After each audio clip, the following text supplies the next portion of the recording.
Hello Bongs, welcome to my YouTube channel the Bong uncut. তো DC fandom যে ইভেন্টটা হয় সেটায় আজকে ওয়ান্ডার উম্যান 1984 এর ফাইনাল ট্রেলার বেরিয়ে গেছে। তো আমি তো ওই ট্রেলারটা নিয়ে খুব এক্সাইটেড ছিলাম, কারণ আমার ফার্স্ট ট্রেলারটা দেখে খুব ভালো লেগেছিল। তো আমরা যে সেকেন্ড ট্রেলারটায় দেখতে পাচ্ছি যে এখানে দুটো ভিলেনকে দেখাবে, একটা হচ্ছে ম্যাক্স লর্ড আর একটা হচ্ছে বারবেরাকে, যে চিতা রোলটা প্লে করবে।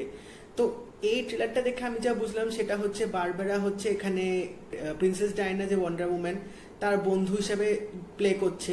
কিন্তু আমরা এখানে দেখতে পাচ্ছি যে ওদের দুজনের মধ্যে কিন্তু একটা কনফ্লিক্ট হবে, লাইক ওর বন্ধু হয়তো প্রিন্সেস ডায়নাকে দেখে খুব একটু জেলাসি ফিল করবে বা সেরকম একটা কিছু হতে পারে, যে বন্ধু ভাববে যে ও যদি এত কিছু এরকম হতে পারে তাহলে আমি কেন হতে পারবো না, আমি এইভাবে থাকতে চাই না। তো এই কনফ্লিক্ট থেকেই হয়তো ওর বন্ধু যে বারবারা সে এখান থেকে হয়তো চিতাতে ইভলভ হবে।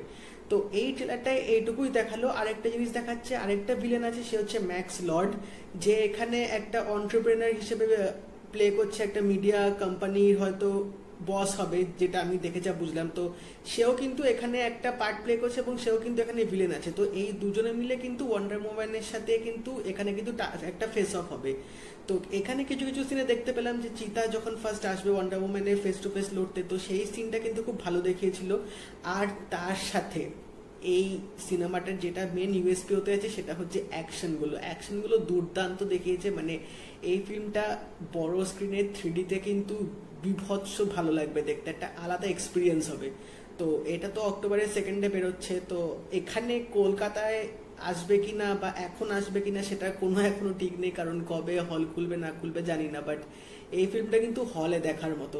আর আরেকটা জিনিস যেটা মানে আমি বুঝতে পারলাম না এটা কি করে হলো, সেটা হচ্ছে বয়ফ্রেন্ড এখানে কিভাবে ফিরে আসলো। মানে আমি এখনো বুঝতে পারলাম না, কারণ ফার্স্ট পার্টে কিন্তু দেখিয়েছিল যে বয়ফ্রেন্ড মারা যাবে, যেটা ফিল্মে দেখেছিল। তো এখানে দেখাচ্ছে যে ও আবার ফিরে এসছে। তো এখানে দেখাবে যে বয়ফ্রেন্ডকে দেখে প্রিন্সেস ডায়ানা খুব একটু অবাক হয়ে যাবে, তো ভাববে যে খোঁজ দেখছে কিনা। তো সেই তো এখানে কিভাবে মানে বেঁচে ফিরলো সেই পার্টটা কিন্তু একটা এখনো অব্দি একটা ধোঁয়াশা থেকে গেল। তো ওটাও হয়তো ফিল্মেই দেখাবে আশা করছি।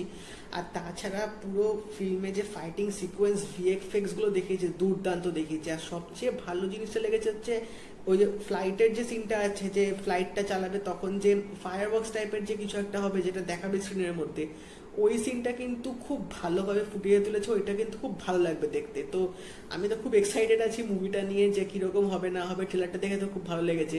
তো এখন দেখা যাক কলকাতায় কবে আসে। তোমরাও জানিও ডিসি ফ্যানরা যে তোমাদের কেমন লাগলো ট্রেলারটা, কমেন্ট করে জানিও। আর যারা এখনো দেখোনি তারা ট্রেলারটা দেখে নাও, দুর্দান্ত করেছে। আর ভিডিওটা ভালো লেগে থাকলে একটা লাইক করে দিও। আর যদি চ্যানেলে নতুন হও সাবস্ক্রাইব করে দিয়ে নোটিফিকেশন বেলটা অন করে দিও। তাই দেখা হবে পরের ভিডিওতে। বাই।